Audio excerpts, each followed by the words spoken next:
નમસ્કાર દોસ્તો, સ્વાગત છે તમારું તમારી પોતાની YouTube channel GK by M K sir Gujarati GK પર। આજે આપણા વિડીયોમાં 31 જાન્યુઆરી 2026ના 15 મોસ્ટ એમપી ટોપિકને ડિટેલમાં કવર કરીશું, એ પણ ખૂબ જ ઝડપથી।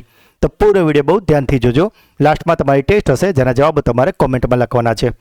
મિત્રો, આપણે એવા જ 15 પ્રશ્નો પસંદ કરીએ છીએ કે જે તમારી આવનારી તમામ સ્પર્ધાત્મક પરીક્ષામાં ખૂબ જ ઉપયોગી હોય। અને જો તમે આ ચેનલના વિડીયોને દરરોજ ફોલો કરો છો તો કરંટ અફેર્સ બાબતે તમારો એક પણ માર્ક્સ નહીં કપાય અને આ વિડીયો જોતા હશો તો તમારે અન્ય કોઈ મેગઝીન કે વિડીયો જોવાની જરૂર નહીં પડે। તો જો હજુ સુધી ચેનલને સબસ્ક્રાઇબ ના કરી હોય તો જલ્દીથી કરી લેજો। તો ચલો વિડીયો સ્ટાર્ટ કરીએ છીએ। આજનો પહેલો સવાલ, ભારતીય સેનામાં રુદ્ર સશસ્ત્ર હેલિકોપ્ટરના પાયલટ બનનાર પ્રથમ મહિલા અધિકારી કોણ છે? તો મિત્રો, આ જે રુદ્ર સશસ્ત્ર હેલિકોપ્ટર પાયલટ છે તેમાં પહેલા મહિલા અધિકારી બની ગયા છે કેપ્ટન હંસજા શર્મા। ઘણી જગ્યા પર એમનું નામ કેપ્ટન હંસા શર્મા પણ લખેલું છે, પણ એમનું ઓફિશિયલ નામ કેપ્ટન હંસજા શર્મા છે।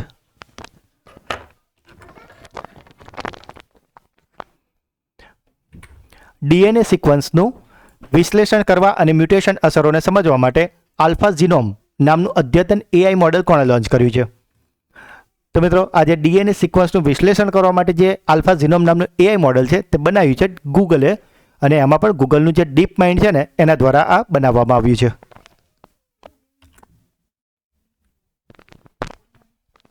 તાજેતરમાં કયા રાજ્યમાં મશરૂમની એક નવી પ્રજાતિ મળી આવી છે અને એ પ્રજાતિનું નામ છે હેમિલેસિનસ ઇન્ડિકમ? તો મિત્રો, આ જે મશરૂમની પ્રજાતિ છે હેમિલેસિનમ ઇન્ડિકમ તે મળી આવી છે ઉત્તરાખંડમાંથી। મિત્રો, હું to the point accurate image જ લાવું છું, આ કોઈ ફેક ઇમેજ નથી હોતી। જે ઓફિશિયલ ઇમેજ હોય છે ને તે જ હું તમારા માટે લાવું છું, જેથી તમને ઇઝીલી તરત એ પ્રશ્ન યાદ રહી જાય। અને ગુજરાતની આ એક માત્ર ચેનલ છે કે જે દરેક ક્વેશ્ચનમાં એની રિલેટેડ ઇમેજ લાવે છે કે જેથી કરીને તમને સરળતાથી યાદ રહી જાય। અને મિત્રો, મારો એવો જ પ્રયાસ હોય છે કે આખી ચેનલનું ને પીડીએફનું ને આપણે જે પીપીટી હોય છે એનું લેઆઉટ એ રીતે જ રહે કે તમને જોવામાં પણ મજા આવે અને પ્રશ્નો તો આપણે ટુ ધ પોઈન્ટ અને મોસ્ટ એમપી લાવીએ જ છે। આપણો એક પણ પ્રશ્નો એવો નથી હોતો કે જે પરીક્ષાના પોઈન્ટ ઓફ વ્યૂથી ઇમ્પોર્ટન્ટ ના હોય। મુખ્યમંત્રી અને ઉચ્ચ અધિકારીઓ દ્વારા સરકારી પ્રોજેક્ટની સમીક્ષાને સુવ્યવસ્થિત અને ડિજિટલાઇઝેશન કરવા માટે કઈ રાજ્ય સરકારે સમીક્ષા પોર્ટલ લોન્ચ કર્યું છે? તો મિત્રો, જો તમને પૂછવામાં આવે કે કયા રાજ્યમાં સમીક્ષા પોર્ટલ શરૂ કરાયું છે તો તેનો જવાબ છે ઓડિશા। મિત્રો, કરંટ અફેર્સ એવી વસ્તુ છે કે જે તમામ સ્પર્ધાત્મક પરીક્ષામાં પૂછાય જ છે, પછી એ તલાટી કોન્સ્ટેબલ હોય, ટેટ ટાટ ટીચર હોય, કેળવણી નિરીક્ષક હોય, જીપીએસસી ક્લાસ 1 હોય કે યુપીએસસી હોય। કરંટ અફેર્સ એવું સેશન છે જે બધી જ જગ્યા પર લાગુ પડતું હોય છે। અને કરંટ અફેર્સ એવું નથી હોતું કે પરીક્ષાના 10 દિવસ આગળ તમે વાંચો અને તમે એક્ટિવ થઈ જાઓ। કરંટ અફેર્સ એવી વસ્તુ છે કે જેને તમારે રોજ જ થોડી કરવી પડે, અને એના માટે આપણી ચેનલમાં રોજ 15 મિનિટના વિડીયો મુકાતા હોય છે।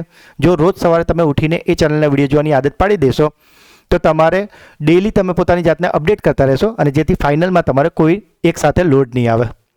નેક્સ્ટ પ્રશ્ન, ભારતે તાજેતરમાં યુનેસ્કો વર્લ્ડ હેરિટેજ સાઇટ 2026-27 માટે કયા રાજ્યના લિવિંગ રૂટ બ્રિજને સત્તાવાર રીતે નામાંકિત કર્યો છે? તો મિત્રો, આ જે લિવિંગ રૂટ બ્રિજ એનો મતલબ એવું થાય કે આ જે ઝાડ છે ને એના મૂળ, આ જે તમે પુલ જોઈ રહ્યા છો ને આ એકચ્યુઅલી પુલ નથી, આ ઝાડના મૂળ છે અને મૂળ દ્વારા આખો આ પુલ ક્રિએટ થયો છે અને એટલા માટે જ એને લિવિંગ રૂટ એટલે મૂળ, લિવિંગ રૂટ બ્રિજ કહે છે। અને મિત્રો, આવું થયું છે મેઘાલયમાં।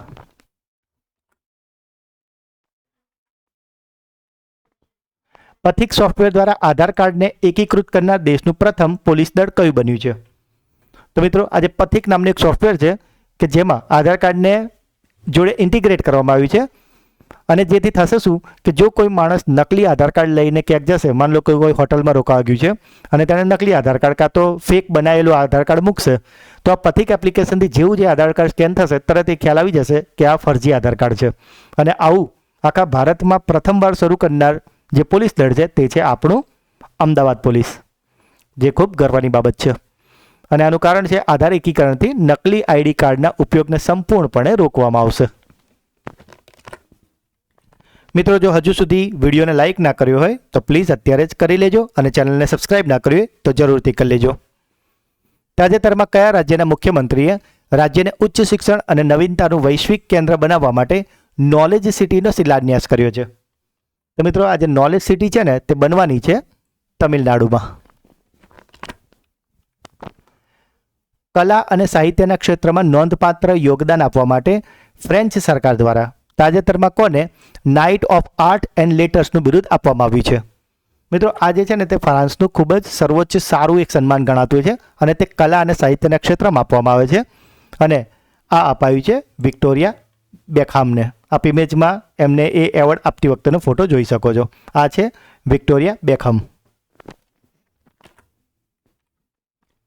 એશિયાની સૌથી મોટી નાગરિક ઉડ્ડયન ઇવેન્ટ કે જેનું નામ છે વિંગ્સ ઇન્ડિયા 2026, તો તેનું સત્તાવાર ઉદ્ઘાટન કોણે કર્યું છે? તો મિત્રો આજે વિંગ્સ ઇન્ડિયા 2026 છે તેનું ઉદ્ઘાટન કર્યું છે આપણા કેન્દ્રીય ઉડ્ડયન મંત્રી કે રામમોહન નાયડુએ. આ ખૂબ આઈએમપી પ્રશ્ન છે, પરીક્ષામાં આવવાના આના 100% ચાન્સીસ છે. કેન્દ્ર સરકાર દ્વારા ડિજિટલ સેન્સસ 2027 એટલે કે ડિજિટલ જનગણના 2027 હેઠળ સંપૂર્ણ ડિજિટલ એન્ટ્રી, બરાબર, જે પણ ડેટા છે ને તેની ડિજિટલ એન્ટ્રી ખૂબ જ ચોકસાઈથી ડિજિટલી એની એન્ટ્રી કરનાર દેશનું પ્રથમ રાજ્ય કયું જાહેર કરવામાં આવ્યું છે? એટલે મિત્રો હું તમને સમજાવી દઉં કે આમાં શું થયું છે કે જે પણ આપણી જે જનગણના 2027 થવાની વસ્તી ગણતરી જેને કહેવાય, તો વસ્તી ગણતરી જે થવાની છે તેની જે બી ડેટા છે એની ઓનલાઈન એન્ટ્રી અને એ પણ એકદમ ચોકસાઈથી કરી હોય એવું દેશનું પ્રથમ રાજ્ય બની ગયું છે આપણું ગુજરાત.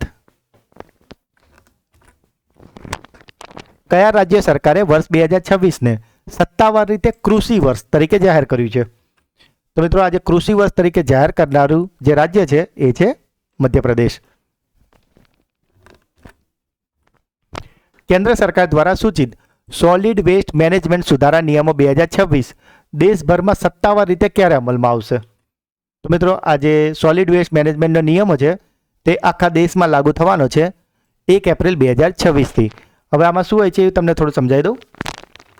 તો મિત્રો તમે આજે ઇમેજમાં 4 અલગ અલગ રંગની કચરાપેટી જોઈ રહ્યા છો અને જો કે આમ તો ઘણી જગ્યા પર આ રીતે અલગ અલગ કચરો નખાવે જ છે, પણ 1 એપ્રિલ 2026થી આ સ્ટ્રિક્ટલી ફોલો કરવામાં આવશે. અને જેમ તમે જોઈ શકો છો તેમ વાદળી કલરની પેટીમાં પ્લાસ્ટિકનો કચરો, કાચના ટુકડા હોય તો લીલીમાં, મેટલ હોય તો લાલમાં અને પેપર ટુકડા હોય તો એને પીળીમાં. તો આ રીતે તમારે કમ્પલસરી અલગ અલગ જ એને ડિવાઈડ કરીને રાખવું પડશે જેથી કરીને એનું ડિસ્ટ્રીબ્યુશન, એનું જે બી નિકાલ કરવાનો છે એ સરળતાથી આગળ જે પણ ઓથોરિટી છે એ કરી શકે.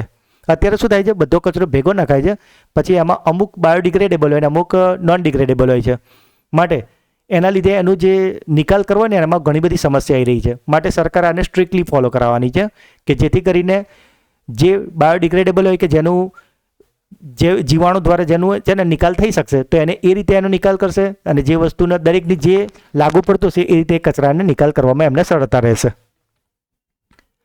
બાળકો અને યુવાનો માટે સ્માઇલ ઇન્ટરનેશનલ ફિલ્મ ફેસ્ટિવલની 12મી આવૃત્તિ ક્યાં યોજાઈ રહી છે? તો મિત્રો આમાંથી 3 પ્રશ્નો બની શકે. એક તો કઈ આવૃત્તિ છે, તો 12મી. ક્યાં યોજાઈ રહી છે, તો તેનો જવાબ છે નવી દિલ્હી. અને નવી દિલ્હીમાં કોની 12મી આવૃત્તિ યોજાઈ રહી, તો એ છે સિપ્સી એટલે કે સ્માઇલ ઇન્ટરનેશનલ ફિલ્મ ફેસ્ટિવલ.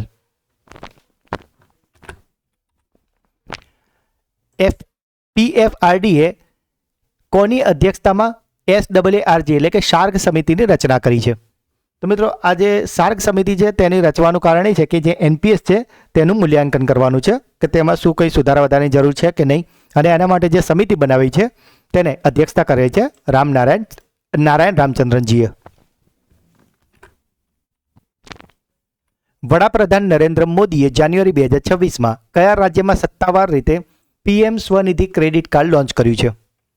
તો મિત્રો આજે PM સ્વનિધિ ક્રેડિટ કાર્ડ આપ જોઈ રહ્યા છો. PM અત્યારે એનું ઇનોગ્રેશન કરી રહ્યા છે અને એમના હાથમાં છે આ કાર્ડ, PM સ્વનિધિનું કાર્ડ, ક્રેડિટ કાર્ડ, અને આને લોન્ચ કરાયું છે કેરળમાં. મિત્રો જો તમે ઇમેજ પર જો ધ્યાનથી નજર નાખી હોય ને તો પાછળ કેરળના મુખ્યમંત્રી ઊભા છે. માટે મિત્રો તમે આવી રીતે 360 ડિગ્રીવાળી નજર રાખતા શીખો જેથી તમને પરીક્ષામાં પણ આવી રીતે જ હું તમને જવાબ પકડતા શીખવાડીશ, બરાબર. તો આ જે પાછળ ઊભા છે કેરળના મુખ્યમંત્રી એ કોણ છે? જો તમને એમનું નામ ખબર હોય ને તો મને કોમેન્ટમાં જણાવજો. અને જેમ મિત્રો જે આપણા વિડીયોને દરરોજ જોઈએ તમને ખ્યાલ છે હું દરેક કોમેન્ટનો રિપ્લાય જરૂરથી કરું છું. મિત્રો હવે સમય છે તમારી બ્રેન બૂસ્ટર ટેસ્ટનો, જેના જવાબ તમારે કોમેન્ટમાં લખવાના છે. આજનો પહેલો સવાલ, ભારતીય સેનામાં રુદ્ર સશસ્ત્ર હેલિકોપ્ટરના પાયલટ બનનાર પ્રથમ મહિલા અધિકારી કોણ છે? પથિક સોફ્ટવેર સાથે આધાર કાર્ડને એકીકૃત કરનાર દેશનું પ્રથમ પોલીસ દળ કયું બન્યું છે? કયા રાજ્ય સરકારે વર્ષ 2026ને સત્તાવાર રીતે કૃષિ વર્ષ તરીકે જાહેર કર્યું છે? તો મિત્રો 3 પ્રશ્નના જવાબ તમારે કોમેન્ટમાં આપવાના છે. હવે સમય છે તમારું સુપરફાસ્ટ ફ્લેશ રિવિઝનનો.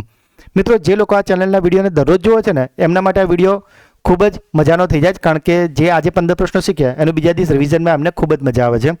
તો જો તમે રેગ્યુલર ચેનલ ના જોતા હોય તો તમને રિક્વેસ્ટ છે કે રેગ્યુલર જુઓ, જેથી તમારું ડેઇલી, વીકલી ને મંથલી રિવિઝન થશે ને તો તમારે કરંટ અફેર્સ ક્યારે આખું તૈયાર થઈ જશે તમને ખબર પણ નહીં પડે. અને વિડીયો પણ ખૂબ આપણો નાનો 15 થી 20 મિનિટનો જ હોય છે. તો બીજી રીલ્સ જોવામાં ટાઈમ બગાડો એના કરતાં બેટર છે કે રોજ સવારે આટલું જોઈ લો, કારણ કે જે હવે જે નેક્સ્ટ જનરેશન આવવાની છે જેની જોડે આપણે કામ લઈએ છીએ એ આપણી સ્કૂલના બાળકો હોય કે આપણા પોતાના છોકરા હોય, બરાબર, તો એ જનરેશન બહુ જ એડવાન્સ આવે છે. તો એમની સામે આપણે આઉટડેટેડ ના થઈએ એના માટે આપણે રોજ પોતાની જાતને અપડેટ રાખવી પડશે. અને એના માટે આપણી આ ચેનલ કરંટ અફેર્સના વિડીયો જો તમે જોશો તો તમને ખૂબ જ સહાયતા થશે. ગઈકાલનો પહેલો પ્રશ્ન હતો, ભારતમાં 30 જાન્યુઆરી શહીદ દિવસ કોની પુણ્યતિથિ તરીકે ઉજવવામાં આવે છે? તો 30 જાન્યુઆરી શહીદ દિવસ ઉજવવામાં આવે છે મહાત્મા ગાંધીજીની પુણ્યતિથિએ.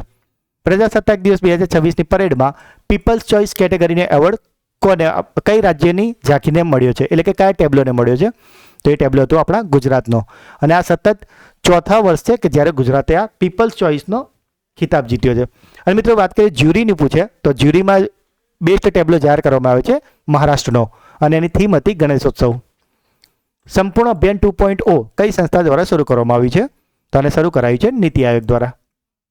તાજેતરમાં HAL એટલે કે હિન્દુસ્તાન એરોનોટિક્સ લિમિટેડ અને ભારતીય સેનાએ કયા રાજ્યમાં નવા MRO હબનો શિલાન્યાસ કર્યો છે? તો આ કરાયું છે અસમમાં.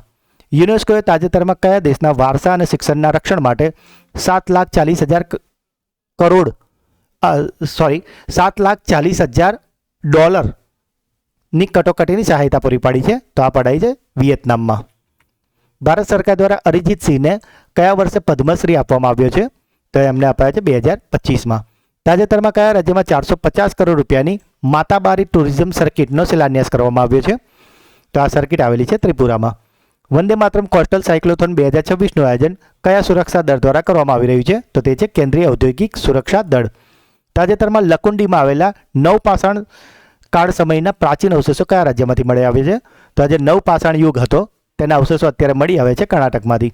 કયા દેશની નેશનલ એસેમ્બલીએ 15 વર્ષથી ઓછી ઉંમરના બાળકો માટે સોશિયલ મીડિયા પર પ્રતિબંધ મૂક્યો છે? તો મિત્રો આવું કર્યું છે ફ્રાન્સે. તાજેતરમાં તાવી બોટિંગ ફેસ્ટિવલ ક્યાં શરૂ કરવામાં આવ્યું છે? તો આ કરાયું છે તવી લેકમાં કે જે આવેલું છે જમ્મુમાં. બાફટા 2026માં best children and family film કેટેગરીમાં નામાંકિત ભારતીય ફિલ્મનું નામ શું છે? તો આ ફિલ્મ છે મણિપુરી ફિલ્મ જેનું નામ છે બુંગ. ભારતમાં પ્રથમ બ્રેન હેઝહોગ કયા રાજ્યમાંથી મળી આવી છે? તો આજે એક જીવ છે એ મળી આવ્યું છે જે ઉંદર જેવું દેખાતું હોય છે, અને તે મળી આવ્યું છે જમ્મુ અને કાશ્મીરમાંથી. કઈ રાજ્ય સરકારે નમો લક્ષ્મી યોજના માટે 1250 કરોડ રૂપિયાની નાણાકીય પેકેજની જાહેરાત કરી છે? તો આ જાહેરાત કરી છે ગુજરાતે. મિત્રો આ નમો લક્ષ્મી યોજના વિશે ગઈકાલે આપણે ખૂબ જ ડિટેલમાં તમને સારી રીતે સમજાવ્યું છે, અને સાથે આ બુંગ પિક્ચર વિશે પણ તમને સમજાવ્યું છે. તો ગઈકાલનો વિડીયો ના જોયો ને તો એને ખાસ જોઈ લેજો.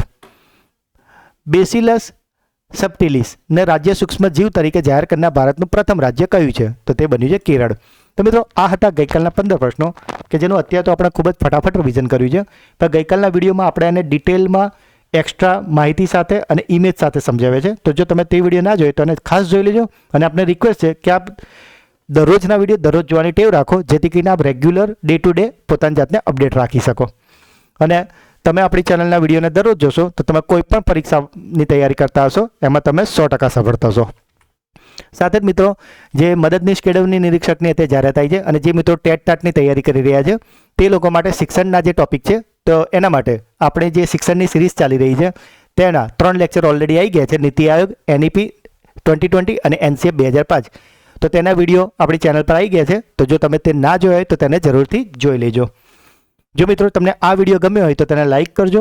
મિત્રો લાઇક ખાસ કરવાનું રાખો, જેથી કરીને મને ખ્યાલ આવે કે વિડીયો તો આપને ગમે છે કે નહીં, જેથી કરીને મને આવા વિડીયો બનાવવાનું મોટિવેશન મળતું રહે. અને ખાસ તમારા ફીડબેક કોમેન્ટમાં જરૂરથી જણાવો. વિડીયોને વધારેમાં વધારે તમે વોટ્સઅપ, ટેલિગ્રામના દરેક મિત્રો સાથે શેર કરો, અને જો ચેનલને સબસ્ક્રાઇબ ના કરી હોય તો જલ્દીથી કરી લેજો. તો મળીએ છીએ એક નવા વિડીયોમાં.